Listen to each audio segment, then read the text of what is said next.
Packed house. Yeah, it's good to see a lot of familiar faces. Yeah, thanks for being here.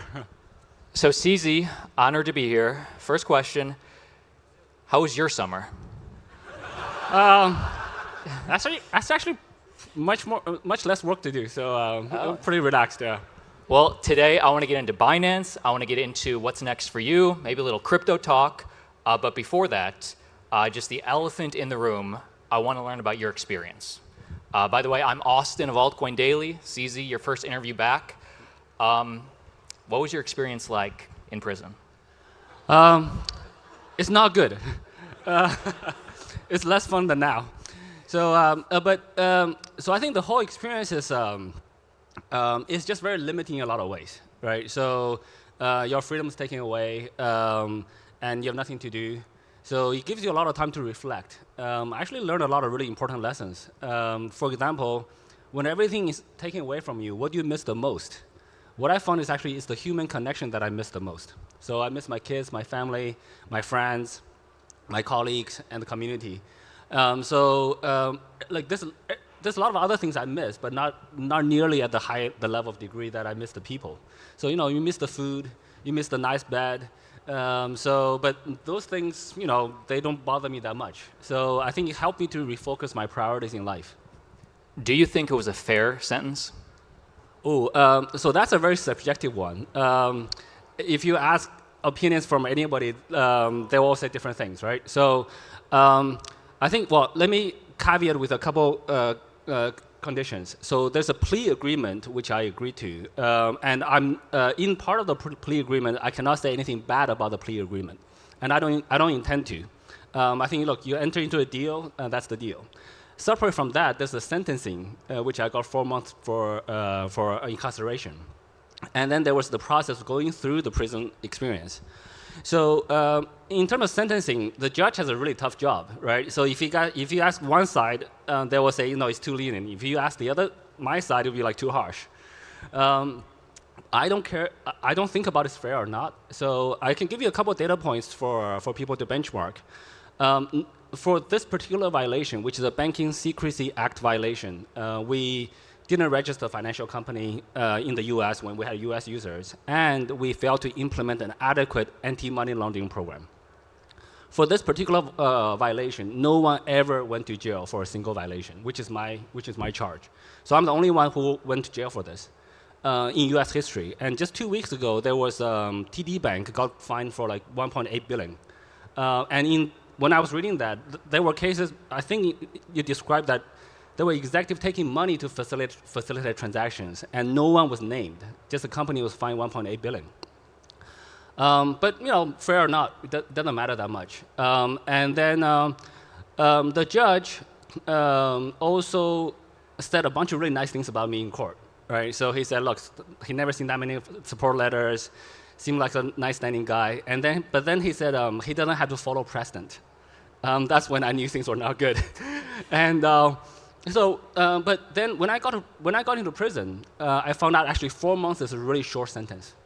Everyone else there is like 5 years, 10 years, 15 years, 8 years. They're all in years, but nobody gets a few months of sentence.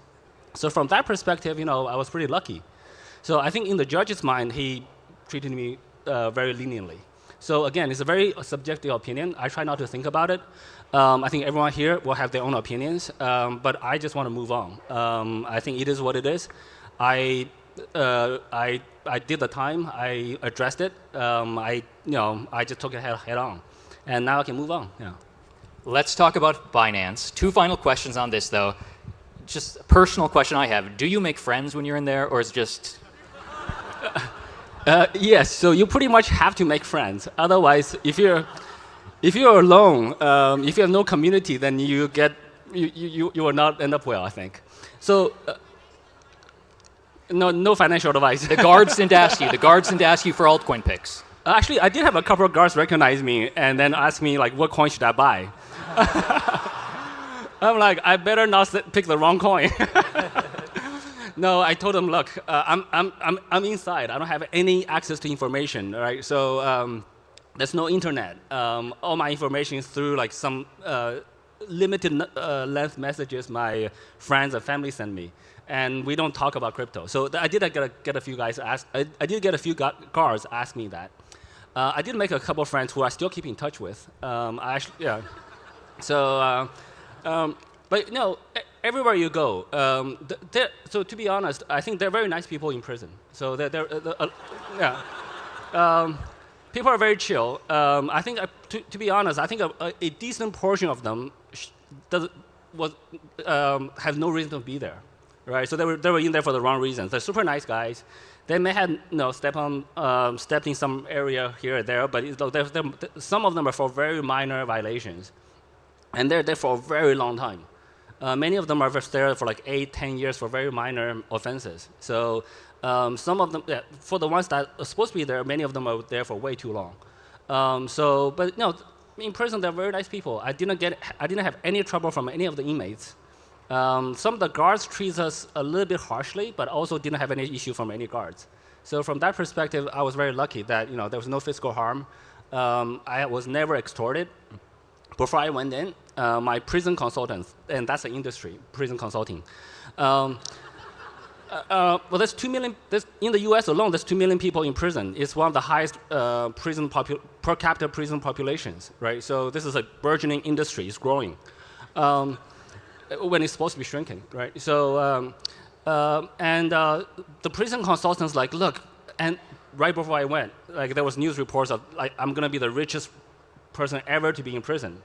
So that doesn't help me from a safety perspective, but I think the journalist doesn't care. They just want a quick buck. But my prison consultants like scared me, like saying, like, you don't deposit too much money on your commissary account. Just deposit $50, right? And then when I go there, every other guy had like $200 on their account. So I was like, I'm the poor guy. So yeah. So overall, no issues. And I met a few friends who I still keep in touch with, and I'm trying to help a few of them to fight their case through legal means, hopefully to get them out earlier. And some of the guys there, one guy, I think Michael is probably somewhere. Yeah, Michael's right there. So Michael Santos, he did 27 years in prison for moving some marijuana 40 years ago, right? But now marijuana is like legal. So and then he also got a university degree while he was in prison. He wrote 6 books. So there are guys who really push, and it's a very difficult environment to do that. I get access to a computer for 15 minutes each time, and then every 15 minutes I get kicked off. And then within that 15 minutes on that computer, there's no cut and paste. There's no paste function. So if I write a paragraph and I move to one paragraph on top of the other, I cut it out, I have to retype everything. The tools that, in Michael Santos' days, they don't even have computers. But there are a lot of people who are there buying books, reading, learning, getting degrees, etc. So there are a lot of really nice people there. Yeah. CZ, my brother and I have been at this conference, Binance Blockchain Week, for 2 days now. The energy is electric. I want to talk about Binance, and the biggest question on everybody's mind is, what is your relationship with Binance now?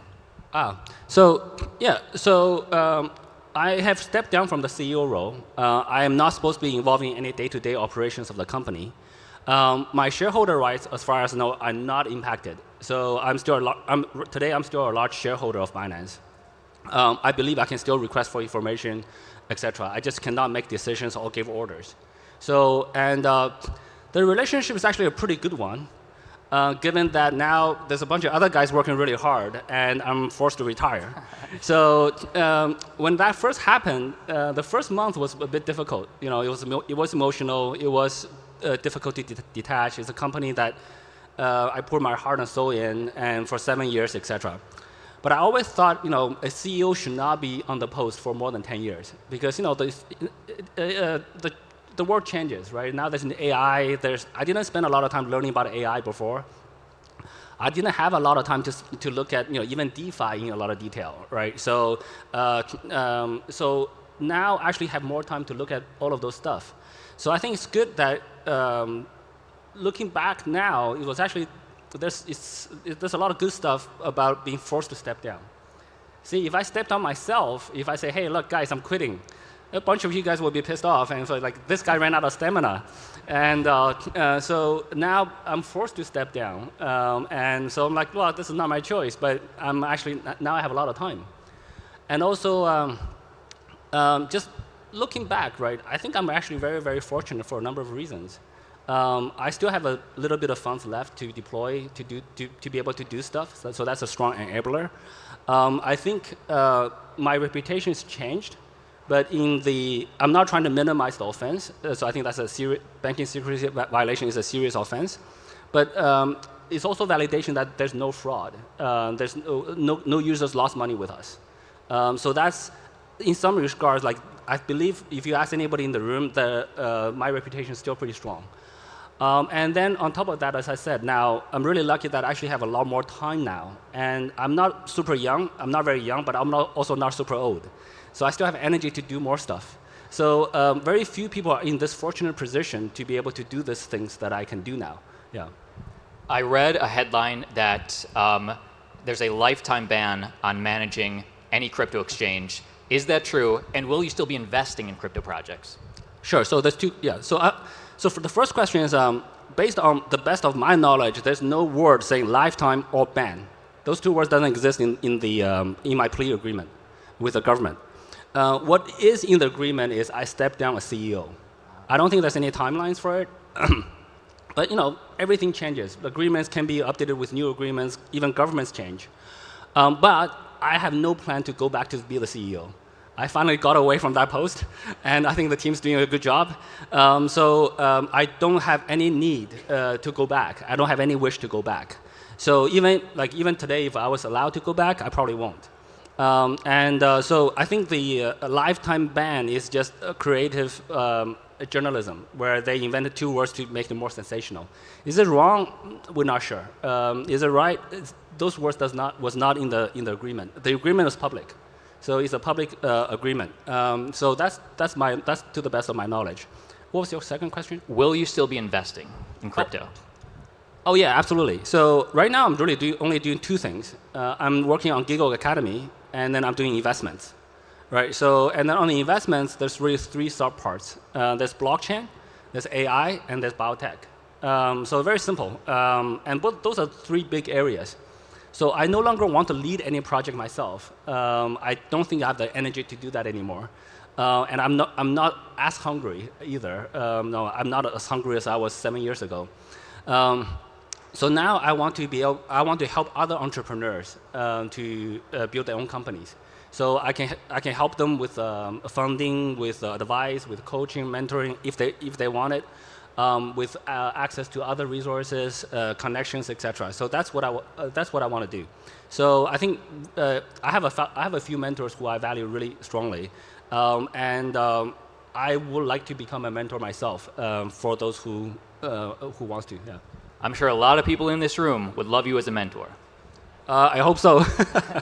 I want to talk about Giggle Academy. I have plenty of questions, but before that, on Altcoin Daily, me and my brother, we speak to an audience of over 3 million across all social platforms, and one of the #1 questions we get is outlook for crypto in 2025. Are you still just as bullish on crypto next year? Okay, I'll try not to give any financial advice, but and also. History doesn't predict the future, but I cannot predict the future. I can analyze the history. Historically, Bitcoin went through very clear 4-year cycles. So 2013 was like a bull year. 2017 was a bull year. So actually, 2012 was a recovery year. I think most people don't look back that far. And then 2013 was a bull year. 2016 was a recovery year. 2014, 2015 were tough. 2016 was a recovery year, and then 2017 went all the way over, and then 2020 was a recovery year, and then 2021 was a bull year, and this year now we're kind of back to the previous all-time highs. So like 2024 is a recovery year based on the current analysis or based on the current prices. Next year, I don't know what's going to happen, but overall, though, long term for the industry, I think there's so much more that has to be built, that needs to be built, and that will be built. So I think the industry will get bigger. More and more people will use crypto. And with more people use crypto, the utility value will increase. So long term, I'm still very, very bullish. Short term, it's very hard to predict. What aspects, and a couple sentences, what aspects of crypto are you most bullish on? Is it DeSci? Is it meme coins? Well, actually, I wouldn't go that specific because it's very difficult to predict like that specifically, like which one's going to be the next one. Beginning of 2017, I probably could not have said ICOs is the next thing. But by June, the trend was clear. By July, we launched the platform. By December, we're the largest platform. So, I think depends on which projects explode in those niche in those small sectors. I think all of those have have potential to grow. Right now, like I'm meeting a lot of founders. This morning, I met founders who are using AI with a very interesting integration with blockchain. Ideas I never thought about, right? So if any one of those projects take off, that sector will become big. So it's very hard to predict. But I'm just trying to support all the builders in the space and then see what happens. Yeah. Let's talk about legislation. I want to pick your brain. How do you see legislation today, and also where's it going as a guy in the space? Well, I think currently today, the regulations are improving. And in some countries like here, they're improving fast. In other countries, many of them are, especially in bigger countries, they tend to move slower. Bigger countries do move slower. There are more departments, more people to discuss, etc. But overall, I think it's actually moving in a very positive direction. I'll give you another example, right? Just personal feelings. A week before I was sentenced, in middle April of this year, Elizabeth Warren declares a war on crypto. This is like a week before my sentencing. And then the judge sentences me, and then I went to prison. And then by June, Donald Trump is pro-crypto. By end of June, both parties are pro-crypto. I'm still sitting in prison. I'm like, what the hell happened? So should I have just waited for two months? So it shows that now but that basically shows that the people want crypto. When the people want crypto, then the government have to respond. So I think it's moving in the right direction. I live in the U.S. That's my POV, and crypto is very much an election issue. In your opinion, Harris or Trump, who do you think is better for crypto? I have no idea. So I will not comment on any election topics because right now I got enough trouble with the U.S. laws. I know they have an election interference law, so anything I say publicly could be taken out of context, so I don't want to touch it. So now I don't even want to get close to the line. I don't even want to see the line. So I just want to stay as far away as possible. Yeah. So no comments. I think both parties are pro-crypto. That's fantastic. I love it. I respect it. And I love it. Yeah, give it up.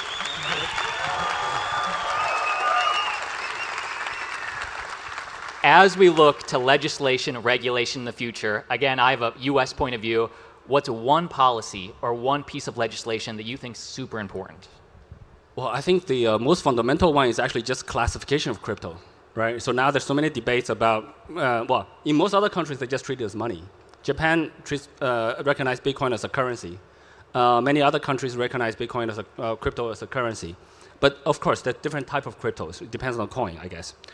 But I think in the US, that's like kind of the large debate right now. And again, I won't comment too much. There are ongoing lawsuits with SEC, et cetera. Yeah. CZ, final questions as we wrap up. I want to talk about Bitcoin, and of course, I want to know about Giggle Academy. Yeah. But let's just say, 1 year from now, you and I are at Binance Blockchain Week 2025. We're on this stage. Doesn't have to be about price, but where will Bitcoin be /crypto? A year from now, 1 year is really hard to predict. But I think there's a high chance that the future follows the history. So then we will be in a pretty good place. All right, I love it. CZ, what's next for you? Yeah, so I'm spending like at least half of my time on Giggle Academy now. And I think it's a super interesting project. And I think it's a super impactful project. It's not going to be a very profitable project. But right now, Can you define it for somebody who's never heard of it? What is Giggle Academy? Yeah, so it's basically a educational platform that's delivered digitally for people who don't have access to education. That's it. That's really it. Yeah. Love that. Thanks. So today there's about 700 to 800 million adults who don't have who are illiterate, and 2/3 of them are women. And then on top of that, there's about, depending on which report you read, there's about 300 million to 500 million kids who don't go to school. So together we have like 1.2, 1.3 billion people who don't have access to education. And these are all in the very poor parts of the world, et cetera. And when you look at the educational apps, educational projects, they're all in places where there are already education, right? So they're all supplementing the existing education system. I'm like, well, now I believe with the technologies we have today, with game developers, graphic designers, teachers, and AI, if we can combine them, we can make apps or tools that can deliver education to kids and to people who needs them, and we don't need a teacher to deliver it. So we can just have, because teachers are expensive, right? In those areas, they don't have teachers. If we need to get teachers there, then it will take forever.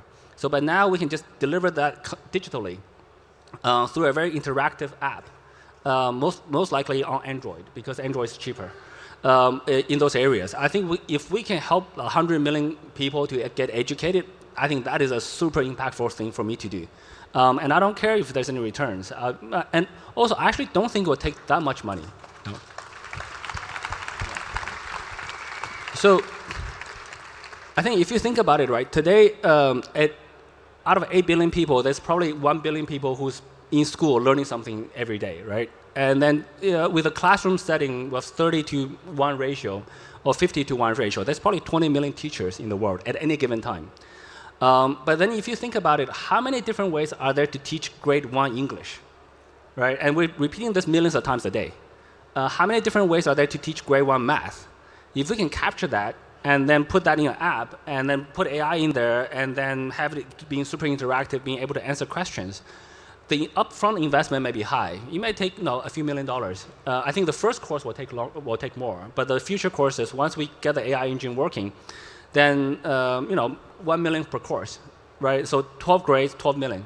30 subjects, that's 300 million, right? Wow. So let's give it a huge amount of buffer, $1 billion. I think we can create all the education material that needs to be in existence today, and plus languages. So like we cover like 500 languages, right? So then there'll be a bit more, but it takes like maximum, I think, a couple $1 billion to get all of this done. The U.S. Government spent each year $100 billion on education, right? So this is like a 2% of what the annual spend is. So I think with a very small amount of money, relatively speaking, we can provide education to kids who don't have access to it. We may actually be able to do it better than the in-person delivery.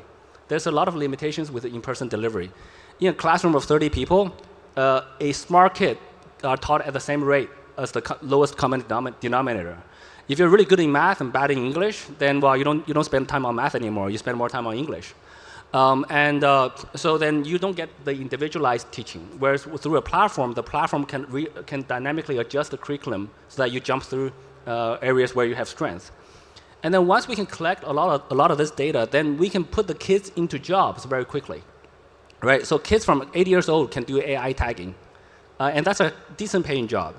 My nephew, who's like 14 years old now, from 12 years old, he was managing a community of like 14,000 game players, like for a flight simulator, right? And then kids 16 years old can do customer support for Binance, like the basic stuff, what's the address, how do you deposit, etc. And 15, 16-year-old, they can be game testers, they can be coders, etc. So I want to get kids jobs early. I'm not trying to get them university degrees or high school degrees. It's jobs. Right, and once we have the education data, we can help the employers to find them. Right, so this kid is like 90 percentile in math, and he's done this many projects. This other kid have high EQ, and he's volunteered to tutor younger kids through the platform, etc. So we can make this work for kids and get them jobs early, and then this will help their families, and then this will help their other siblings and their other families to get more educated. So I think there's a lot we can do, and Yeah, so I think this disadvantage in having an electronic digital delivery where there's less human touch, but there's also advantages in doing that. We will make up the lack of human touch by, my current idea is to have the older kids tutor or interact with the younger kids. So PE, right? So physical education. It's very hard to do online. But the platform can organize PE classes where the 15-year-old kids can lead the 7-year-old kids to do stuff. And the 15-year-old kids gets points or gets credit. And then when employers want to come and hire people, this guy will be picked first, right? So there's many different dynamics that we can build into this platform. But the first problem I need to crack, or we need to crack right now, is getting the AI to produce consistent videos. It's a very simple thing. Well, it's a very simple but not cracked problem for AI.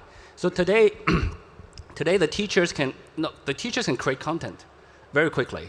They have all the content. They can create PowerPoints, but those contents are designed for the teacher to deliver themselves.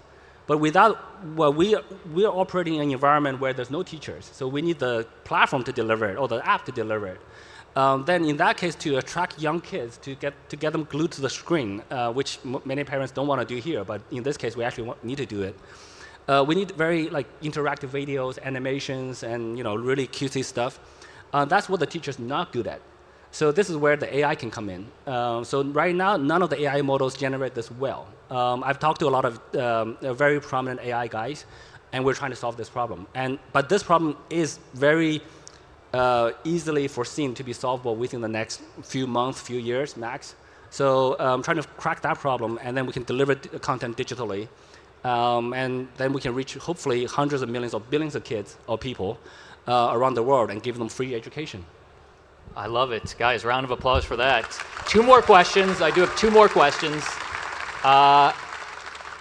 In the future, will any aspect of Giggle Academy be Web3 or on the blockchain? And I think I speak for everybody in this room. Will there be an airdrop to farm? Short term is no. I don't want to get involved in another token, a new token, etc. So we may support all the other tokens already out there. No, Bitcoin, Ethereum, BNB, whatever else. I think we'll do that first. They are building incentive structures for this to work. For a token in this system to work, but we may not need to issue our own token. So, for example, we can say, look, if Binance wants to hire customer support, from these guys, or community forum managers, they can sponsor some BNB, and then we can use this to pay for kids, etc. If an AI company another thing I just discovered today is AI company actually exactly how much AI company pay for training data. They pay a lot for human-generated data. On this platform, if we say, look, we get the kids and their parents to consent that they are willing to give their data to train AI. So when they learn how to pronounce apple, mom, dad, and also when they learn math, what kind of progress they go through. If the kids consent to give, or the kids' parents consent to give those data to training AI, they can get paid anywhere between $10, $50, $100 for depending on how much data they provide. For our target audience, that's a lot of money, and then now we can have direct pay to learn built in without issuing a token. Then the companies will pay, or they'll be separate sponsors. So we don't necessarily need to issue a token for this to work. So there's many different things that we can potentially do. But short term, I don't imagine. I have no plan to issue a new token. Long term, I do want to build in the Web3 economy into this platform throughout. This is a platform that takes kids from when they can speak all the way to when they can work. And after that, I hope to take them until when they're 70, 80 years old. They can continue to learn. And then when they're older, when they have jobs, we can say, hey, now we educated you for 18 years. Now we know you got a job. We will ask, not oblige, say, would you consider donating X% of your income back to this platform for X number of years, next 2, 3, 1 years? Even if a small number of them do that, I think we may build actually a sustainable platform longer run. But this is very long term out. So I think this will take 10-something years. But it's okay. I got nothing else to do. So. CZ, thank you so much for sharing your time. If you would, at the end of this, yes, the man, the legend. I want to get a pic with you with this audience in the background, but final thoughts. Sure. So yeah, just a quick point. I will stand out there somewhere to take selfies, but don't rush all in. Just we'll form a line, and then before you get to the front of the line, you hand your phone to somebody, and then they will take a photo. It's really quick. We've done this many times before. Haven't done it for a while. We'll see. And then yeah, so we'll get through that really quickly outside. Yeah. Give it up for CZ. Let's get a picture.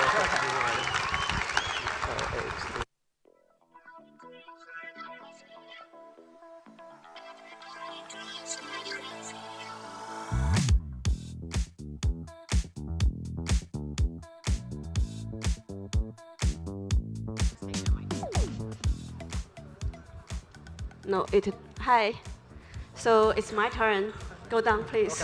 Okay. You are step down now. Okay. So thanks for everyone. I think this is a very fantastic moment. Time change and time fly. I think in our industry have a not so long history, but we are really precious. So many friends came to here. Actually came to here today, not just some special special clients. I think we still have our partner, our user, our institutional user, and we still have a partner regulator, and still have our monitor. So thanks for your coming. I think it's time to show everyone what is really Binance. And in this moment, I'm staying here. I think my responsibility is just keep some people stay in the group, not going to traffic jam, okay? So we still have two pieces. First piece is my talking. Second piece is Rachel talking. So I will speak in some Mandarin. Sorry, we don't have Arabic. Next time, I promise we will put the Arabic part. 所以，首先我们先感谢一下我们千里迢迢飞到这里来参加活动的中文用户们。其实，谢谢大家，谢谢大家。其实非常非常感谢一直以来大家对于币安一直以来的支持。我一直说我们的这个行业啊，其实不仅仅是在做一个生意，我们其实一直是在想用 tech 去改变这个世界。我们想要创造一个更公平、更透明的一个环境。我们想要改变更好的生产关系，让商业不仅仅是商业。我们可以让大家能够不仅仅是成为一个用户，而是成为一个 community member。我相信在过去的7年多以来，币安有做到这一点。我们不仅仅把我们的用户当成是一个赚钱的工具，我们把我们的用户当成我们的一部分。那所以在这个过程里面，我们可以看到我们的用户、我们的天使、我们的员工都是紧紧的和我们连接在一起。我们不仅仅是在做一个公司，所以我现在在解决这个交通问题呢，就是为了不让大家在短短的一瞬间拥到 CZ 的面前。所以 CZ 你可以先去准备拍照片了吗？我只是在疏导交通，没有关系，我的作用就是留在这里，让大家走得慢一点。谢谢，谢谢 CZ。大家可以跟他排队去拍照片，所以我们先做一下分流，好不好？愿意听我讲话的人可以留下，不愿意听的也可以先走，这就是我留下的意义，好吗？然后，其实在这儿最想感谢的就是所有来参加活动的人，千里迢迢飞过来不容易啊！我又说了一遍。第二点呢，其实我想特别感谢一下我们边的员工。因为一直以来我在外面都是有感谢用户、感谢社区、感谢天使，但是我们的员工其实也很不容易。我们很多员工自费飞过来，就差买票了，实在不好意思啊，这个容纳不下，所以也谢谢我们的员工，还有所有天使的努力工作人员，好吧，谢谢大家。那个正儿八经的这个结束语还是让 Rachel 来。Rachel will speak in English, don't worry. And my responsibility just let the traffic much better. Well, talk about two hard